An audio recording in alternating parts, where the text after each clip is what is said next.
Present జనరేషన్‌లో ఎవరినైనా కదిలించి ప్రేమ, పెళ్లి, రిలేషన్‌షిప్ వీటి గురించి మాట్లాడదామంటే, అయ్యయ్యో!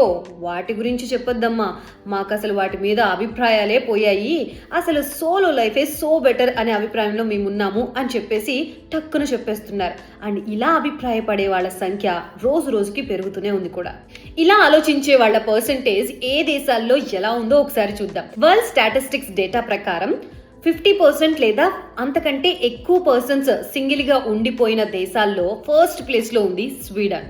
సెకండ్ ప్లేస్‌లో డెన్మార్క్, థర్డ్ ప్లేస్‌లో ఫిన్లాండ్, ఫోర్త్ ప్లేస్‌లో నార్వే ఉన్నాయి. ఈ దేశాల్లో ఎక్కువగా సామాజిక భద్రత, ఫైనాన్షియల్ ఫ్రీడమ్ ఉండడం వల్ల మ్యారేజ్ చేసుకోకోకుండా సింగిల్‌గానే ఉండటానికి ఇష్టపడుతున్నారు ఇక్కడి జనాభా. ఆసియా దేశాలు లైక్ ఇండియాలో 25% సింగిల్స్ ఉండిపోయారట. అండ్ చైనాలో 23% వరకు సింగిల్స్‌గా ఉండిపోతున్నారట. ఆసియా దేశాలతో కంపేర్ చేస్తే యూరప్ దేశాల్లో ఎక్కువగా సింగిల్స్ ఉన్నారట. పోనీలే మన దాకా అయితే రాలేదు, ప్రస్తుతానికి 25% ఉంది కదా సింగిల్స్ పర్సెంటేజ్ అనుకుంటున్నారేమో.